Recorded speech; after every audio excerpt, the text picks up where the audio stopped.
Good morning, friends. It's our Sunday morning spread from Cards of Light for Sunday, March 30th, with your tarot reading for the week to come. Brian Noe with you once again this week. Happy to be with you this morning. First, coffee, Kopi Dulu. Let's go to the table for our 4-card reading. We're going to look at the 4 dimensions of life here in this reading. Take just a moment, as always, to kind of get still before we begin.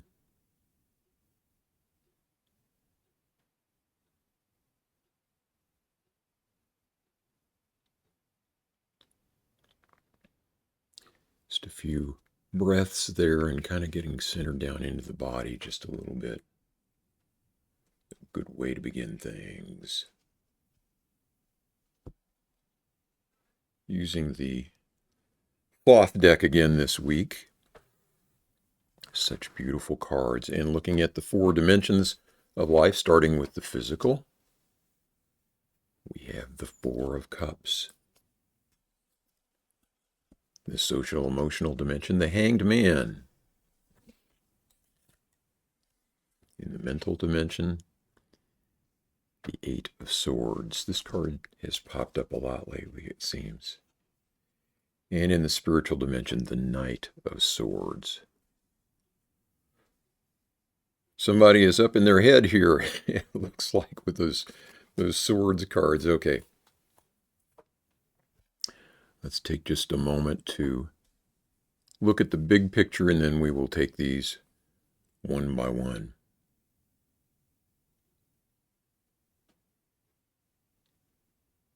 So 2 swords, a pip card from Cups, pip card from Swords, a court card from Swords, and then this major here, the Hanged Man. Okay.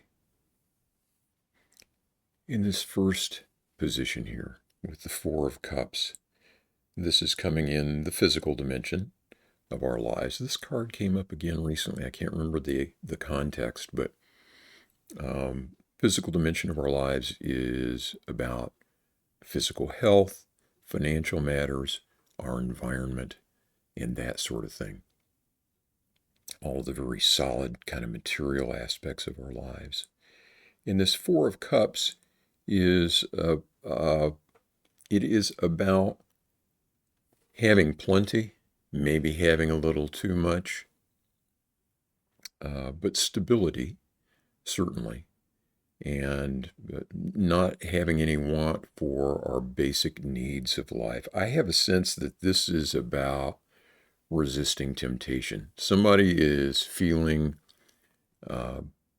either bored or maybe wanting faster progress in financial matters, and you're wanting to take risks, and I would just avoid that this coming week. If you can kind of just play it cool for this coming week, I would think that would be good advice. And if this is resonating with you, I'd like to hear from you and hear how it turns out. If somebody's looking for kind of a fast answer to something here, and is going to make a mistake if they don't just sort of rein it in and resist the temptation for that quick kill. So enough said on that. I guess for the rest of us here in the physical dimension of our lives, good for us to recognize when we have enough. Maybe not go clawing after every last bit of everything, but being satisfied with having our needs met and everything kind of being stable at the moment here. Okay. Over here in the social emotional realm of our lives, it is the Hanged Man. And this is the card of self-sacrifice. It's also the card of getting a different point of view, a different way of looking at things. And also not fearing being unique and expressing that part of us which is different. So lots of stuff about temptation popping into this spread this week. This feels to me like someone is going to be very tempted to go along with the crowd and to just go along to get along. And that's going to cause a couple of problems. One is you're going to miss something that you need to see in this social and emotional realm, because you'll be looking at it from everybody else's perspective instead of from your own unique way. And then the second thing is, when we bottle up the stuff that is unique about ourselves, then, I mean, there's a time to, I guess, filter uh, as appropriate. But when we really keep the most significant parts of ourselves hidden from others, and we aren't genuine, then that just is destructive to us and to everyone around us in the long run. So I think the message here is, uh, be yourself. Don't just go along to get along. And people will either accept that or they won't. Better off in the long run, though, to be yourself and express the unique things about yourself. Okay, up here in the mental dimension, we have the Eight of Swords. And again, this is about not seeing clearly. This is about feeling, Crowley styles it, interference. It is about feeling trapped, feeling frustrated, and yet there's an easy answer that we're not seeing. We've trained ourselves to see things in a certain way, and we can't see the answer that's right in front of us. We need to take the blindfold off. We need to move past our perceptive traps and our own ignorance, and the answer is the escape.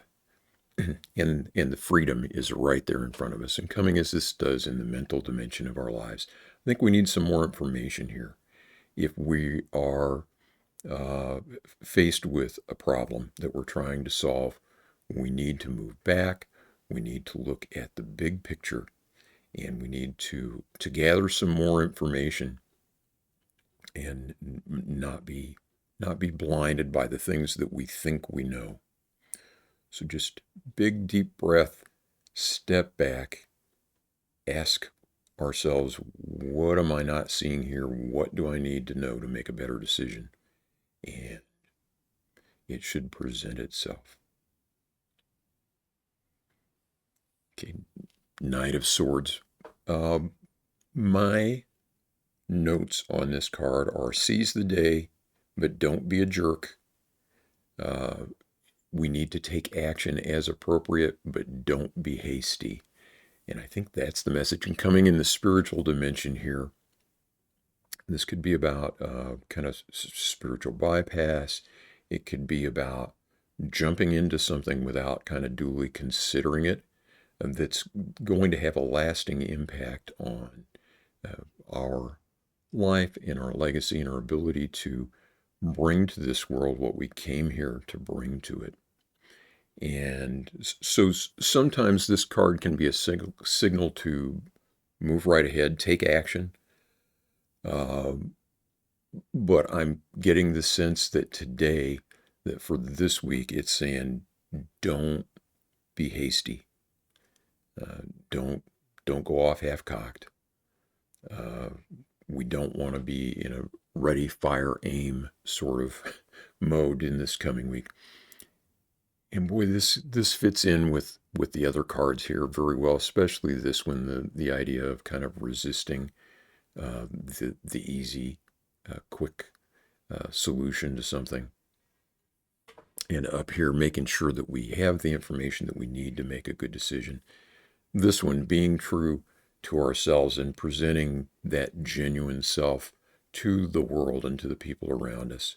And then up here with a warning to kind of just not be, not move too quickly on something. Make sure that we know what we're doing before we move ahead. And this is the dimension, the spiritual dimension of our life, that has to do with long-term well-being and legacy and all of that. So we want to be especially careful this week. Listen with with all of this sort of stuff, the mistake that so many of us make nowadays is that we don't get quiet, and we don't listen to the deepest part of ourselves. And I would say this card spread is really screaming, get quiet, settle down, and move a little slow. So that's the way I would see these four cards. I would love to hear what you think about these, or if any of this is resonating with you. I'd love to hear that. Trying to think if there's any other news or anything. I guess not. If you would do me a favor while you're here, if you've watched for this long, if you would please subscribe to the channel if you haven't already, and check out a couple of our playlists. We've got a playlist of these Sunday morning spreads. Also, I'm doing a daily card draw and doing a quick reflection on that on YouTube Shorts. If you want to check out that playlist, you can. But subscribe so you'll get this content. And I would love to hear from you. You can either leave comments here on the video or pop out to the weblog at atarotjourney.com, and my contact information is there. I believe that will do it for this week. I'm going to get back to my coffee, and we'll see you on Thursday, if not sooner. And in the meantime, I wish you peace. Take care of yourself.